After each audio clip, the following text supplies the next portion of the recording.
Halo, ketemu lagi di Klinik Bimbel. Kali ini kita mau ngebahas tentang mata pelajaran fisika, bagian rangkaian listrik seri dan paralel. Rangkaian listrik seri itu biasanya digambarkan seperti pada gambar di sini.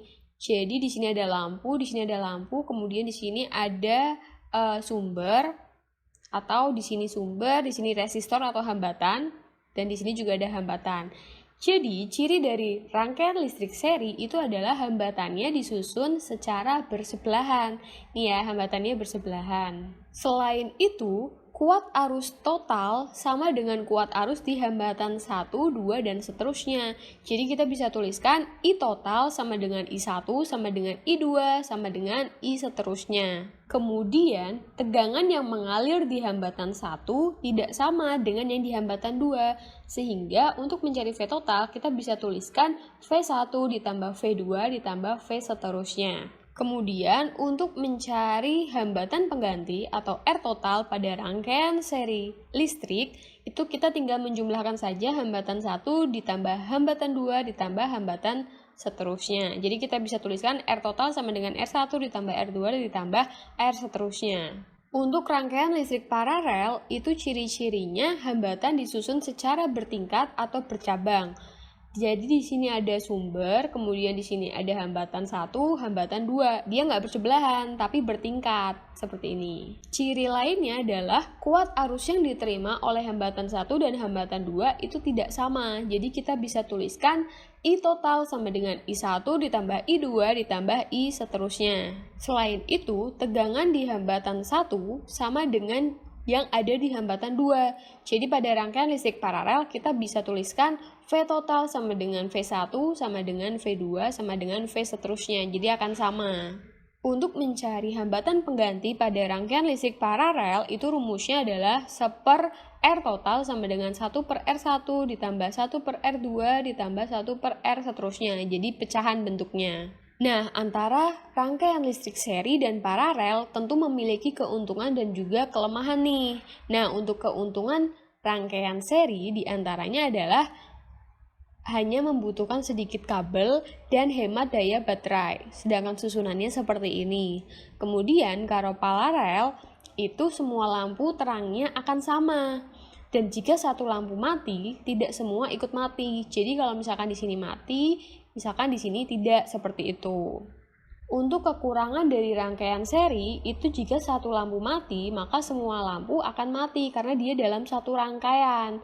Kemudian nyala terang lampu bisa berbeda-beda, makin panjang susunannya itu makin redup. Jadi kalau di sini ada lampu sampai sini panjang, itu akan semakin redup nantinya.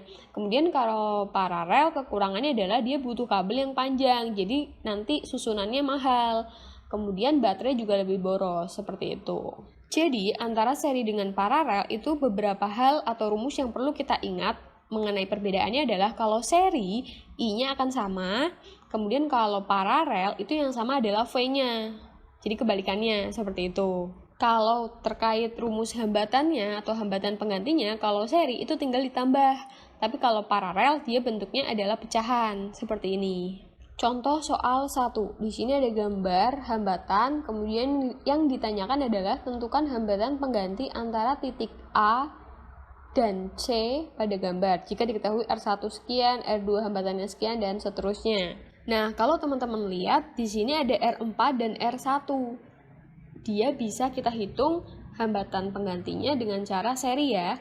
Jadi nanti R4 dan R1 kita seri, maka nanti didapatkan R14 sama dengan 2 ditambah 2 sama dengan 4 ohm.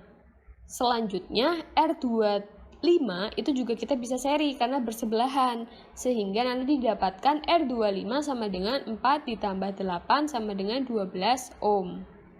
Setelah itu, tadi kan R14 sudah kita seri, berarti sudah gabung jadi satu, maka gambar terbarunya seperti ini. R25 juga sudah gabung, bentuknya seperti ini. Sisa R3. Nah, seperti yang kita lihat, R25 dengan R3 itu atas bawah atau bertingkat, berarti kita bisa memparalelkan. Maka R25 kita paralel dengan R3, maka didapatkan hitungannya seperti ini. nanti berarti 1/253 sama dengan 1/12, itu punyanya R25, tadi kan 25, 12.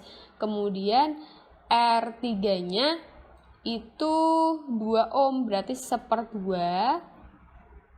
Nanti 1/2 ini diubah disamakan penyebutnya menjadi 6/12 ya.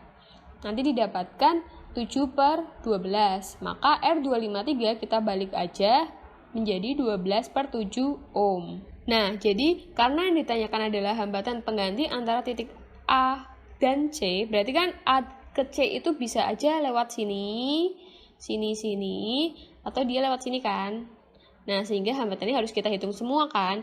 Jadi, untuk hambatan pengganti A ke C itu berarti R14 ini ditambah R253. Tadi kita udah paralelkan.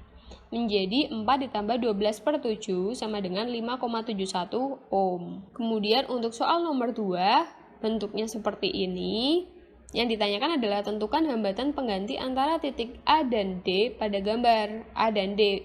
Ini bisa aja ke sini langsung, bisa aja lewat atas, ke bawah, lewat sini langsung, atau aja bisa lewat sini langsung, kayak gitu. Jadi ini semua hambatan kan kena kan untuk dari A ke D, jadi kita hitung semua. Langkah pertama, kita serikan dulu 2 dan 3. Nanti didapatkan R23 itu adalah 5 ohm. Selanjutnya, R23 tadi kita paralelkan dengan R4. Nanti didapatkan, dihitung dulu, R234 didapatkan 2,5 ohm. Hasil paralel R234 nanti menjadi seperti ini. Kemudian R1-nya tetap, R6-nya tetap, R5 tetap. Nah, seperti ini. Selanjutnya kita serikan R234 dengan R5. Ini seri nih, karena sebelahan. Bukan atas bawah ya. Karena kalau misalkan ada arus ke sini, dari sini, ini ke sini, ke sini, ke sini, tidak ada percabangan. Jadi dia seri. Nah, tadi kan kita udah dapat nih R2345 yang kita serikan hasilnya 12,5. Setelah itu bentukannya akan menjadi seperti ini. Jadi nanti kita paralelkan R2345 dengan R6. Nanti didapatkan 6,82 ohm. Jadi hambatan pengganti atau hambatan total antara titik A dan D itu adalah R23456 yang terakhir ditambah R1. Tadi kan kita belum jumlahkan nih yang ini.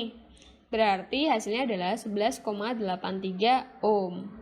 Nah, buat teman-teman yang ingin mendapatkan latihan soal yang lebih banyak dan juga rangkuman materi, teman-teman bisa berlangganan aplikasi Klinik Bimbel di Play Store ya. Silahkan hubungi nomor CP yang tertera. Terima kasih.